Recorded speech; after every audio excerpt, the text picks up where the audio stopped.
Cette semaine, comme je l'ai mentionné en début d'émission, c'était la 14e édition des Journées de la persévérance scolaire qui avait lieu du 11 au 15 février. Ça se passe un peu partout au Québec, mais toi, aujourd'hui, tu nous parles de ce qui s'est passé du côté de Chambly. Tout à fait. Le ministre de l'Éducation et de l'Enseignement supérieur, Jean-François Roberge, était de passage dans son comté. Il est aussi député de Chambly. Donc, il a eu l'occasion de visiter des écoles de la région et TVR9 était sur place. Voici ce que j'ai préparé à ce sujet. Dans le cadre de la Semaine de la persévérance scolaire, Intégration Compétences a reçu la visite du ministre de l'Éducation et de l'Enseignement supérieur, M. Jean-François Roberge. Les élèves de l'École du Fort, une école alternative instaurée par Intégration Compétences en 2017, et les participants du groupe Avenir Durable fréquentent l'école 3 fois par semaine. C'est des personnes qui ont décroché du système scolaire régulier. Bon, ça peut être pour différentes raisons, l'intimidation, manque d'argent, problèmes familiaux, des choses comme ça. Et là, ils veulent se reprendre en main. Puis là, ils ont décidé de venir à notre école parce que des fois, ils travaillent en même temps, des fois, ils ont des enfants. Puis leur situation ne leur permet pas d'aller à l'école 5 jours par semaine. Donc, nous, on est un environnement beaucoup plus flexible. On est ouvert 3 jours semaine, le mardi, mercredi et le jeudi. Et les jeunes peuvent venir là quand ils ont besoin d'aide.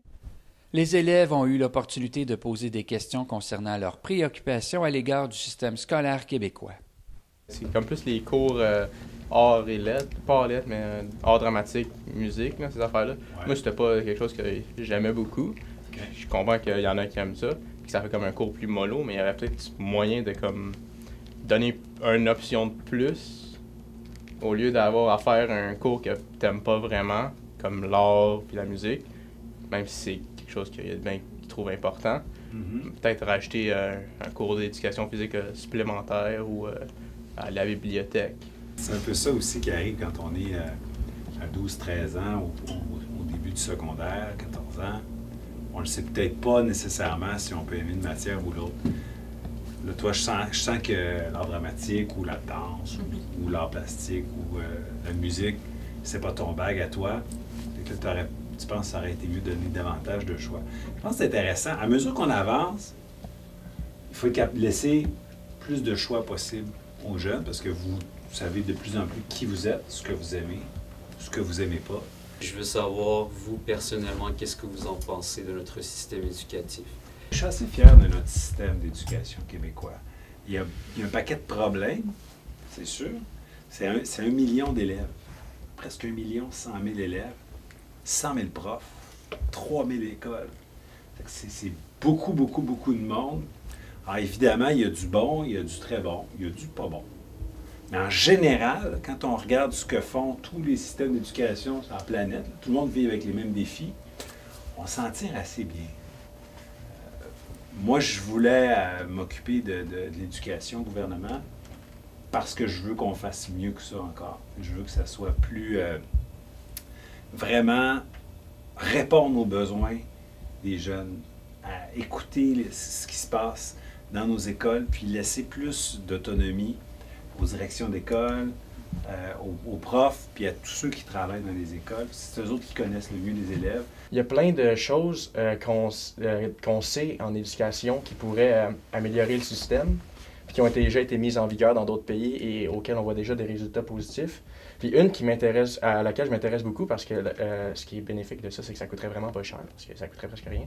C'est qu'on sait déjà, grâce aux psychiatres et à la science, quelle gestion du temps est optimale pour l'apprentissage d'un enfant et d'un adolescent.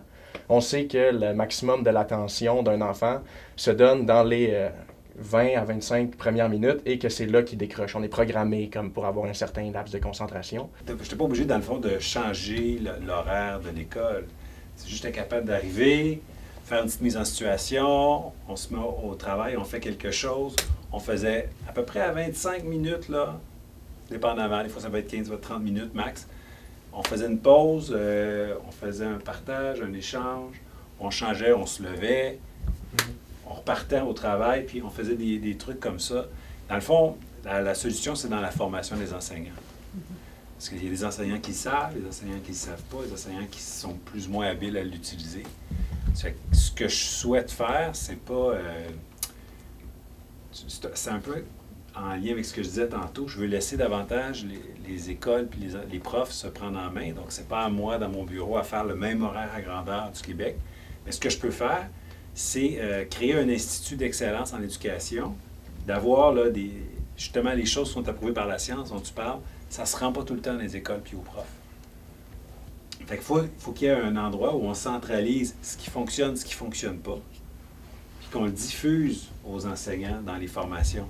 Plus tard, durant la journée, la présidente de la Commission scolaire des Patriotes, Mme Hélène Roberge, le ministre de l'Éducation et de l'Enseignement supérieur, Jean-François Roberge, ainsi que des membres du Conseil des commissaires et la direction générale de la Commission scolaire se sont joints à l'équipe du Centre de formation du Richelieu à Chambly pour rendre hommage à une de leurs élèves finissantes, Mme Lorraine Plouffe. Ils ont souligné le parcours exceptionnel de cette femme qui, à 64 ans, vient de recevoir son diplôme d'études secondaires après 15 ans d'efforts soutenus.